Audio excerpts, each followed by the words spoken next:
करते हैं, क्योंकि ये एक चीपेस्ट एनिमल प्रोटीन है और इजीली डाइजेस्टेबल है। तो काफी सारी पॉपुलेशन जो डिपेंड करती है वो किसके ऊपर, फिश के ऊपर डिपेंड करती है। इसको इसीलिए अब इसके अंदर भी कुछ ना कुछ हमें रिवोल्यूशन करना है, ठीक है। इसके अंदर कुछ ना कुछ किस तरह से इसको क्या करेंगे, इनकी वैरायटीज है कौन कौन सी, हमें फिशरी के अंदर इनको हम क्या करेंगे, कल्चरिंग करेंगे।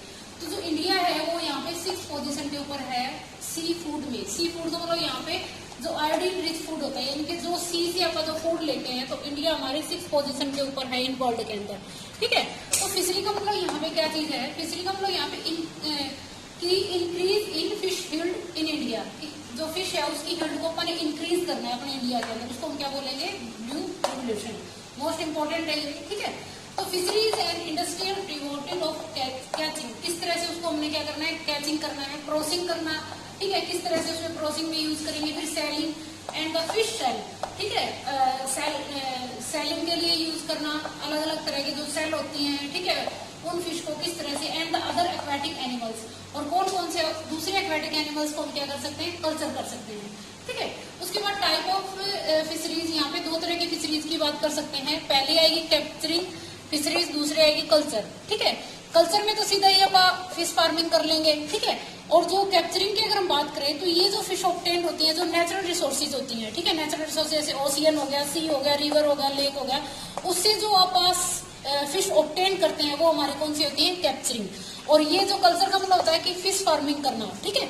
उसके अकॉर्डिंग यहाँ पे 2 तरह की फिश की बात कर सकते हैं। तो फ्रेश वाटर फिश होती है, एक मैराइन होती है। फ्रेश वाटर फिश कौन सी होगी, जो अपने को नेचुरल वाटर बॉडीज से अपने को मिलेंगे, जैसे पॉन्ड हो गया, लेक हो गया, रिवर हो गया। तो इसके अंदर एग्जाम्पल हमारा कैटेला आएगा, रोहू आएगा, कॉमन कार्प आएगी। तो ये हमारी क्या है, कौन सी है, फ्रेश वाटर फिश है, इनको हम इसके अंदर कल्चर कर सकते हैं। नेक्स्ट आता है मैराइन। मैराइन का मतलब होता है जो फिश अपने को कहाँ से, सी से मिलेंगी, ठीक है। सी से कौन कौन सी अपने को, हिस्ला, ठीक है, साराडोन्स, सैलमोन्स, ईल और पोमरेंस। अब एक बात है इसके अंदर पाइसिकल्चर और एक्वाकल्चर। एक्वा का मतलब यहाँ पे एक्वेटिक एनिमल्स, यानी कि involving in production of aquatic animals useful, जो अपने लिए, जो एक्वेटिक एनिमल है जो अपने लिए यूजफुल है, सच एज यहाँ पे प्रॉन की बात कर सकते हैं, सिम्प्री, कार्प, मोलस, जो शंख वाले होते हैं, मोलस होते हैं, लोबस्टर, ठीक है। तो जो एक्वेटिक एनिमल जो अपने लिए बहुत ज्यादा यूजफुल हैं, उनको एज ए फूड के रूप में भी यूज करते हैं, और काफी इनकी इंडस्ट्रियल या अलग अलग इनकी प्रॉपर्टीज जो होते हैं अपने यूजफुल होते हैं। नेक्स्ट आते हैं पाइसिकल्चर। पाइसिकल्चर का मतलब यहाँ पे अब ये जो फिश को अपन रियरिंग करेंगे उसको किस तरह से कैचिंग करना है, क्या उसकी मैनेजमेंट है, ठीक है।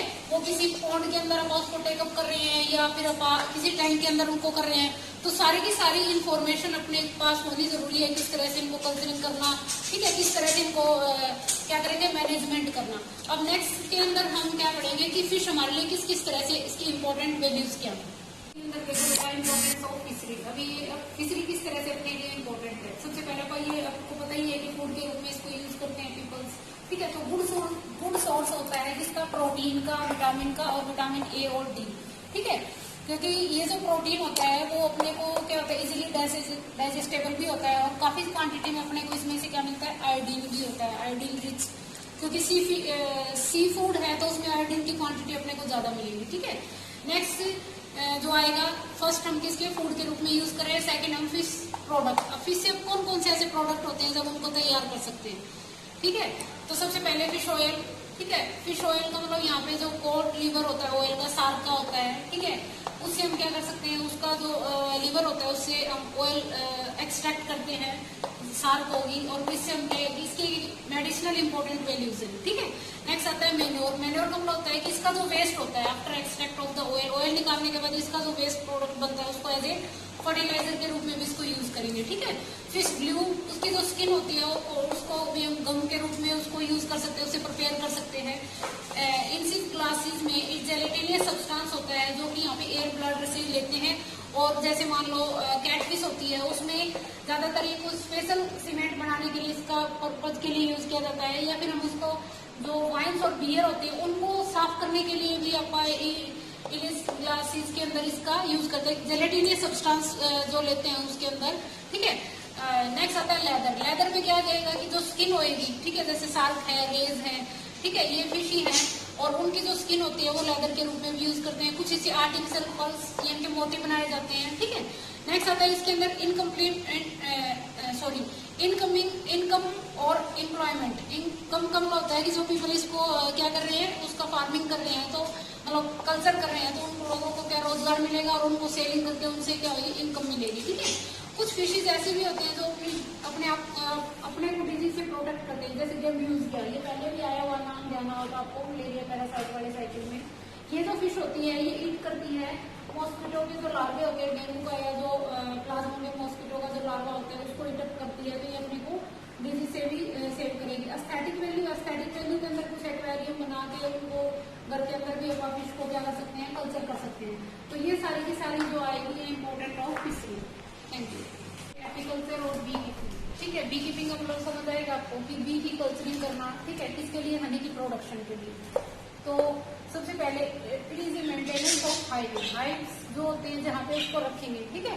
और बी हनी बी एंड उसकी कमर्शियली प्रोडक्शन, किसकी कमर्शियली प्रोडक्शन करेंगे, हनी की और वैक्स की, उसको हम क्या बोलेंगे, एपीकल्चर बोलेंगे या बी कीपिंग बोलेंगे। अब देखो अगर कॉमन स्पीसीज की अगर हम बात करें तो अपने एक तो लोकल वैरायटीज होती है और एक यहाँ पे एक्सोटिक वैरायटीज होती है, ठीक है। लोकल वैरायटीज की बात करें एपीज इंडिका इंडियन बी की बात कर सकते हैं, और दूसरी स्पीसीज यहाँ पे एपीज ड्रोसेटा यानी कि जो रोक बी है, ये हमारी क्या है, लोकल ब्रीड्स हैं, ठीक है। ये दोनों ही यहाँ पे क्या करती है, जो एक्सोटिक यानी कि जो फॉर्म ब्रीड है उसमें एपीज मेलिशेरिका यानी कि इटालियन जो वैरायटीज होती है वो सबसे ज्यादा यूज करते हैं यहाँ पे एप्री के अंदर, क्योंकि वहाँ पे लार्ज प्रोडक्शन होती है हनी की और वैक्स की, ठीक है। तो ये जो इटालियन वैरायटीज होती है वो सबसे ज्यादा अपन यूज करते हैं, क्योंकि ये काफी क्वांटिटी यानी कि लार्ज क्वांटिटी के अंदर यहाँ पे बी और वैक्स की प्रोडक्शन करने में हेल्प करती है, ठीक है। अब देखो जो बी होती है वो कॉमन हाईली क्लोनिकल सोशली पॉलियोमॉर्फिज्म ऑर्गेनिज्म है। पॉलियोमॉर्फिज्म मतलब बहुत सारी ये कॉलोनी बना के रहती है। पॉलियोमॉर्फिज्म का मतलब यहाँ पे क्या चीज आएगी कि अलग अलग इसके अंदर फॉर्म की बात कर सकते हैं, यानी कि इसके अंदर तीन तरह के जो है वो तीन तरह के क्या होती है, क्वीन होती है, डॉर्न होता है और एक यहाँ पे वर्कर होती है, ठीक है। जो क्वीन होती है वो यहाँ पे फर्टाइल फीमेल होती है और इसका मेन काम होता है सिर्फ एग लेइंग करना, ठीक है। और ये हर एक हाइव के अंदर वन ही होती है, ठीक है। नेक्स्ट आता है यहाँ पे डॉर्न। डॉर्न जो होता है वो मेल होता है और ये यहाँ पे पार्थोजेनेसिस प्रोसेस के थ्रू बनता है। पार्थोजेनेसिस प्रोसेस क्या चीज होती है कि जैसे मान लो बी हो गया या रोटीफोर्ड्स हो गए, इनके अंदर एक स्पेशल प्रोडक्शन होती है, उसको बोलते हैं पार्थोजेनेसिस, यानी कि विदाउट फर्टिलाइजेशन यहाँ पे जो एग होता है ना वो पूरा का पूरा एक इंडिविजुअल बना देता है, ठीक है। तो पार्थोजेनेसिस के अंदर जो बी होती है वो यहाँ पे दो तरह के एग रिलीज करती है, एक अनफर्टिलाइज एग होते हैं तो उसके अंदर ये डॉर्न बनेगा और जो फर्टिलाइज एग होगी उसके अंदर क्वीन बनेगी, ठीक है। उस प्रोसेस को पार्थोजेनेसिस प्रोसेस, तो एक्स एंड ये डिप्लॉयड होता है, ठीक है। डिप्लॉयड का मतलब सिंगल, मतलब वही चीज होगी।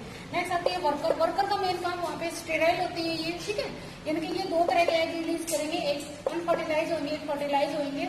स्टेराइल का मतलब होता है कि आगे किसी तरह की प्रोडक्शन में कोई इनका यूज नहीं होता, सिर्फ ये यहाँ पे ड्यूटीज परफॉर्म करती है। इनका मेन काम होता है नेक्टरिंग लेके आना फ्लावर से नेक्टर और फिर उसको हनी के रूप में कन्वर्ट करना। इनका जो वर्कर होते हैं उनका मेन काम होता है और वो पूरे दिन इस काम के अंदर लगी रहती है। जो हाइव होता है उसके अंदर पूरे दिन वो इस वर्क के अंदर अपनी ड्यूटीज परफॉर्म करती है। नेक्स्ट आती है इम्पोर्टेंट ऑफ बी कीपिंग। अब बी कीपिंग कर रही है तो उसकी क्या इंपॉर्टेंट है, सबको पता है कि बहुत से हनी लेते हैं, हनी की न्यूट्रिएंट वैल्यू होती है, ये बॉडी के अंदर बहुत ज्यादा अपने को कोई भी डाइजेस्टिव डिसऑर्डर है या अलग तरह कोई प्रॉब्लम है तो हनी जो लेते हैं तो न्यूट्रिशन वैल्यू है उसकी, ठीक है, वो तो हमारे बॉडी के अंदर अपने को न्यूट्रिएंट देता है, ठीक है। Next B wax. B wax के अंदर कॉस्मेटिक के अंदर बहुत ज्यादा यूज किया जाता है बी वैक्स का, ठीक है। मेडिसिन भी इम्पोर्टेंट है इसकी। मेडिसिन इम्पोर्टेंट के अंदर जो मेडिसिन, इससे काफी सारी मेडिसिन हम तैयार कर सकते हैं, ट्रीटमेंट ऑफ एप्टाइज की, ठीक है। और स्नेक बाइटिंग का इसका जो विनोम्स होता है, इसका जो विनोम्स का मतलब होता है इसके अंदर जो पॉइजन होता है एक तरह से, तो उससे कुछ एंटीबायोटिक प्रॉपर्टीज होती हैं, ठीक है। उसको जैसे स्नेक बाइट होते हैं उसके ऊपर आप अप्लाई कर सकते हैं, मतलब इससे कुछ मेडिसिनल प्रॉपर्टीज भी होती है।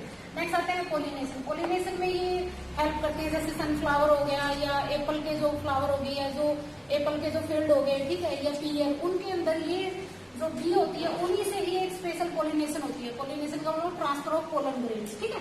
तो वो ये सब सारे के सारे इंपॉर्टेंट प्रॉपर्टीज हैं इस गेम की जो बी कीपिंग की है उनकी। Thank you.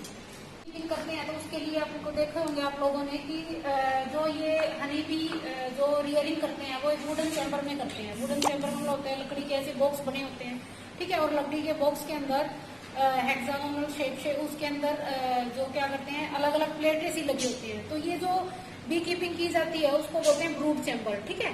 और वो नीचे तक पूरा का पूरा एक बॉक्स बना होता है, उसमें काफी सारी ऐसे करके प्लेट लगी होते हैं। और ये प्लेट जहाँ भी आप जैसे मान लो जो भी फ्लावरिंग प्लांट्स फील्ड होते हैं उनके पास पास हम रखते हैं ताकि जो बी हो वो इजीली वहां पे जाए और वो नेक्टर लेके आए और फिर उसको हनी के रूप में उसको कन्वर्ट कर दें, ठीक है। ये सबसे ज्यादा जरूरी होता है। अब tips for the bee keeping, कौन कौन सी ऐसी टिप्स, मतलब अपने को क्या चीज किस चीज की नॉलेज होनी चाहिए जिससे हम बी कीपिंग कर सके। सबसे पहले knowledge about the nature of habits bee, जो नेचर है बी का कैसा उसका हैबिट है, ठीक है, उसके बारे में अपने को नॉलेज होना चाहिए।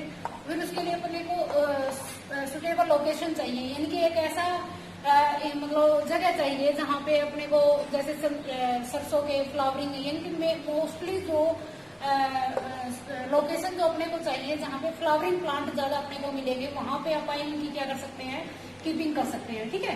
फिर catching and the hives of swarming, in group of bees को किस तरह से अपन कैच करने हैं वो सारी प्रॉपर नॉलेज होनी चाहिए।